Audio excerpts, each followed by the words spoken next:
So, big deal. Who cares?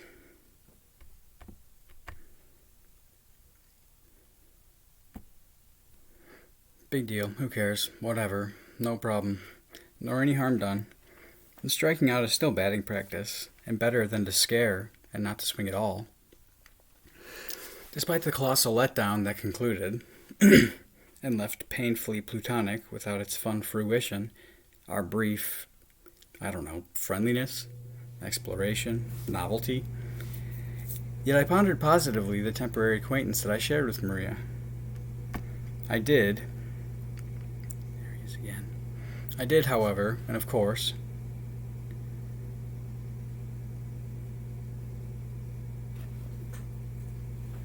regard the experience somewhat suspiciously. Wherefore, when that during my next visit to the gym, I suddenly and was repeatedly advertised unto in Espanol in between songs while streaming music on my cell phone, and after, of course, my initial perplexity, and then my momentary dissection of details, I was little surprised, yet sad nevertheless, to divine what Maria had done with my digits, putting herself near my presence in the first place, presumably. Little mouse over there. Bojangles, get out of here. To acquire, and then disperse them unto whoever dispatched her on errand. I just don't know how much access they're granted or how the technology works exactly, but only that their designs are devious. It was during my next gym visit, after the Spanish commercials though, that was really disheartening. I was beneath the facility stairs, stretching on the gym mats that underlay their canopy, the same gym mat vantage of last week's escapades with the aforecited trio of unsubtle Spanish stooges. I was the only person using the gym mats at the time, when who should drop her big gym bag down? Of course, and who else but this strong, intoxicating drink, Miss Tequila Maria. Well, this is certainly unexpected. I remember distinctly the words intuited through my head, as too my dog's ears perked up, immediately intrigued. Perhaps, or so I had reasoned, she had come to her senses, and this species senorita not so subdued after all, or Latina so submissive, as I'd supposed, unto the repression of this violent Latino savage. Perhaps she had come to her senses and decided not to waste her life being owned and perpetually disappointed by some shrimp dick hick who has it not upon his anatomy to satisfy her sexual sensation. Perhaps Latina's not so loca. Perhaps Maria had rightly reasoned that just because she was once naive enough to have shared herself with her baby's daddy, Conijo's padre, that is, the sweaty parasite who likely preyed upon her in her first legality, if not earlier, and strategically impregnated her, fettering himself unto her henceforth, before she ever had a chance to either appreciate her own vast, priceless value, or perceive his great unworthiness in comparison, undoubtedly, or at all comprehend with any real perspective the curse that his inferior, inadequate needle-dick would become to her blessed hyperbole beauty. Perhaps Maria had reasoned rightly that just because she was once fooled doesn't mean that she must forever forfeit wisdom or throw away unfulfilled her one and only life foolishly forevermore. Perhaps, as I had abstracted optimistically, Maria was both beyond beautiful and boldly brilliant. Nope. Now, the gym mats, they're the same cheap foldable plastic rectangular ones that you remember from gym class that fold together.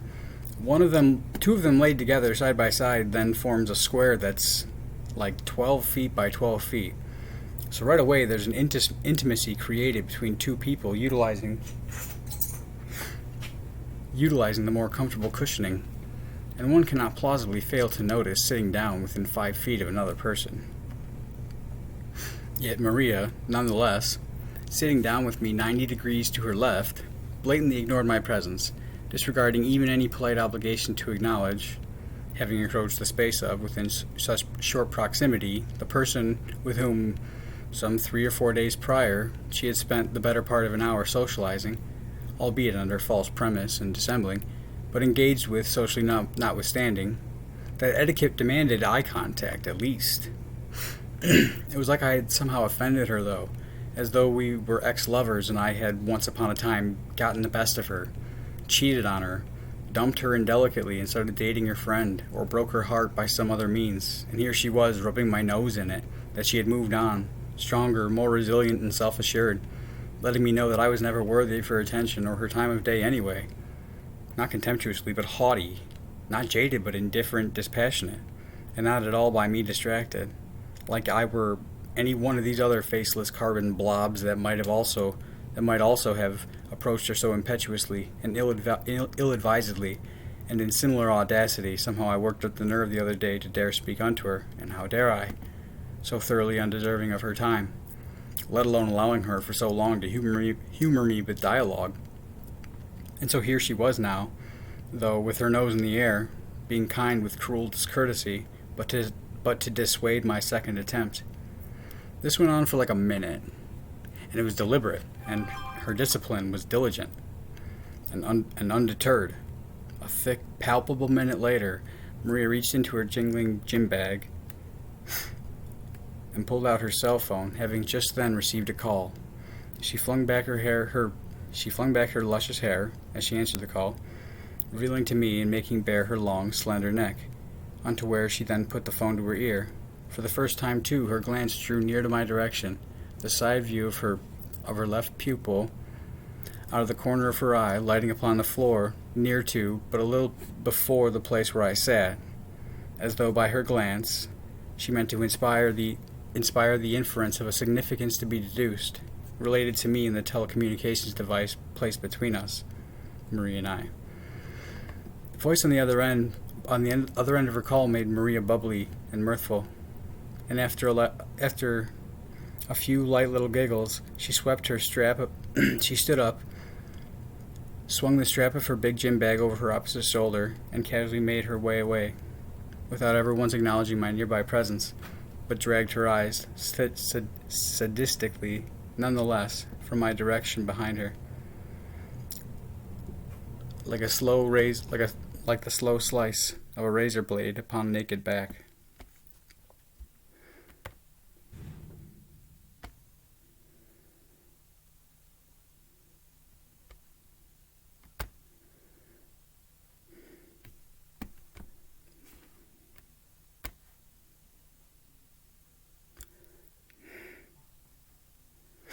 When Maria had first sat down, there was no reason to restrain or conceal the smiling little excitement of my initial reaction, possessed with sudden poise for the happy surprise that her appearance presented me. And not that I'm too concerned with saving face and such things, but Maria's supercilious conduct, juxtaposed with my joy, I'll admit, that one kind of stung. It's hard to feel too demasculated, though.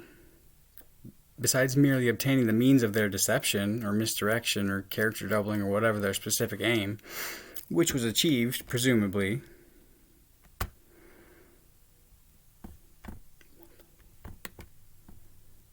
once Maria had procured my phone number, they go to such extra lengths just to show me that I'm not hot shit. I really must be something special. A lot of good it's doing me, though. So, meh, bleh. Notwithstanding, nothing lost that was ever mine to begin with, or prior which I had, but now no longer do, other than a few minutes of my time, I guess, all told, yet which were made more pleasant in passing, and which otherwise would have passed away anyway, among people, but still alone. Oh, right, and other than this phone and number, which I have not yet had money to replace, but which are all still obviously compromised.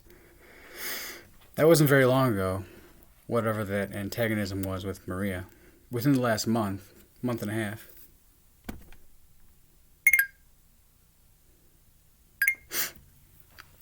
Within the last month and a half, I've seen her here a few times since then. She tries to make eyes with me from afar again, either apologetically, like I might get another at bat, but only if we start over and again from several steps back, or else anticipating to scoff at my current optic silent treatment, if once my eyes should again light upon herself. But like I said, I think she just likes playing eyes. Probably derives some semblance of her self-worth from the desires that she inspires, the compliments expressed without words, as she remains yet void of volition, and for fear of her violent Hispanic male masters that own her, and who never leave their women to choice, for it should inevitably be against him. It doesn't matter, though. I'll never look at her again. And although she got the best of me, yet, slowly, but absolutely for certain, Maria shall come to be humbled by my presence, when all the other girls are still flattered by my eyes, and my sometimes shining smile upon a few of them, in the midst of our shared tension, in Maria's sight. But that I've none inclination for her, or ever any need to at all indulge or validate or once acknowledge henceforth her presence. And the more that Maria shall see me, the more surely shall she regret having been persuaded to help whichever ugly people put her up unto pretense. And in some small way, with each new reminder among my presence, she shall descend from her high perch, when she sees that, despite her great beauty, yet her gorgeous face has no longer any power over me. For this is the age of the apex aesthetic, and women never more beautiful, in quality and quantity, than she is this day. That even the prettiest face is still but a dime a dozen, and Maria may yet rate in the 99.9th percentile, but that still means that there are a million more just like her, and as rapturous, and I shall have me one. But in another man, she shall never find nor ever see the likes of me. Especially in these men hereabouts around her. None of them have anything like I've got. But ultimately she shall know that she was convinced of much lesser men to spit in the face of one who is not to her inferior. And perhaps now again you hear me boast me of my manly ego, and this ointment that balms my bruise, it smells too fragrant like pheromone cologne. But that too strongly I wear the scent of jade wounded pride that's putrefied. Yet is this how I would have it? To assert my mental dominance over a pretty girl, yet without the fun and touch of dominant thrust or my equine lanced at length, but that she might know that she fucked up by not fucking me, and my apex pinnacle, like hers, proved to and not with her more pleasurably? Is that how I would have it? And what an ugly piece of shit thing this life of mine. To incur always either the insecurity or only else the learning experience of others, but usually both. And to so seldom participate in lightness, or laughter, or love. And I've known naught but suffer and sorrow, and more so isolation, for ineptitude unto happy presence, to be always at the displeasure of the dominant half of company, for the confidence he all lacks, and so off limits to her the other half, lest she be subjected unto his ceaseless needle dictitudes.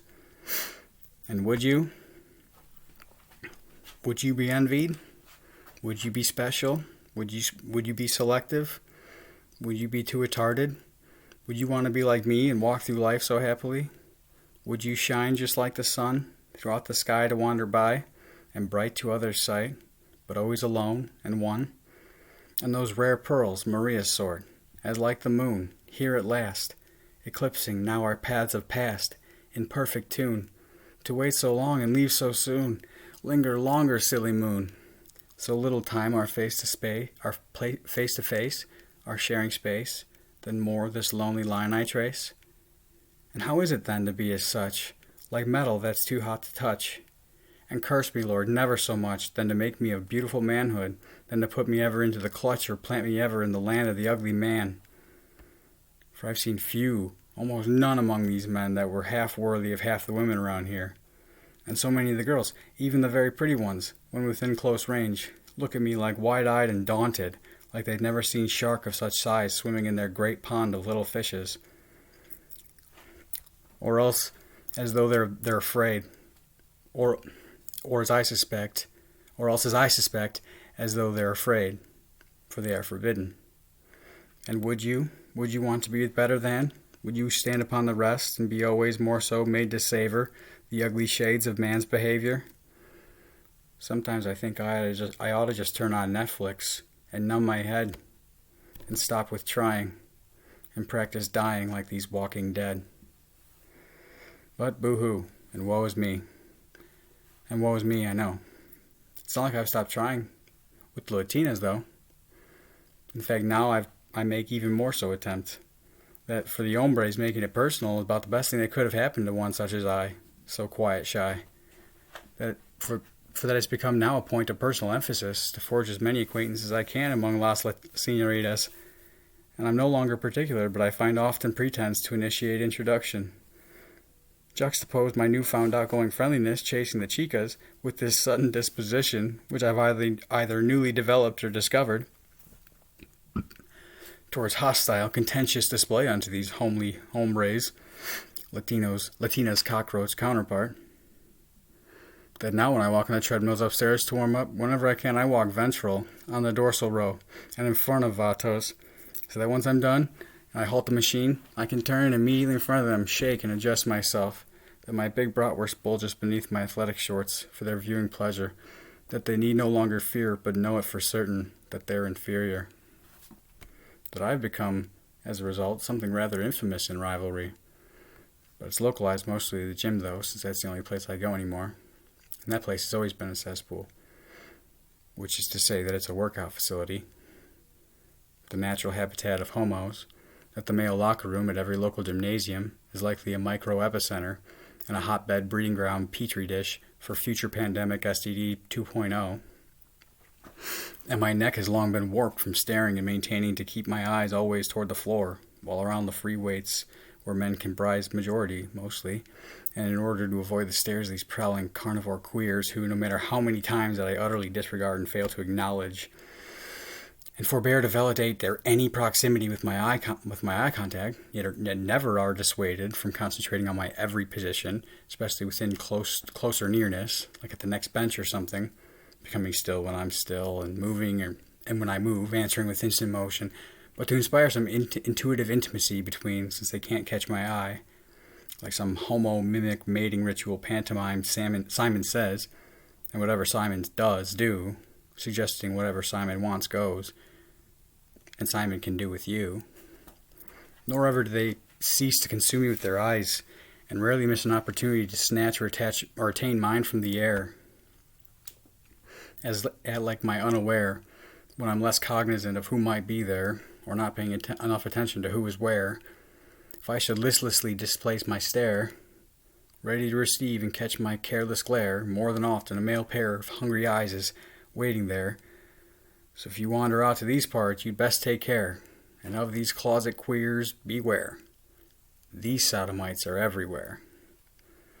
And ask attractive women about having to appease a man's presence by answering his eyes with her own, or else, lest his little sack shrivel up, should she fail to do him homage unto his, with hers, how she risks inciting his aggression and his hostility and his schemes and his sick behavior, but by being polite and by glancing, answering, and not just to acknowledge that she's aware that he's there. Of course she's aware. She's feet away from where he's there, and she's not blind or incoherent, but to show him that his presence also matters, that he too is a valid social participant and worthy at the very least of a pretty girl's polite social graces.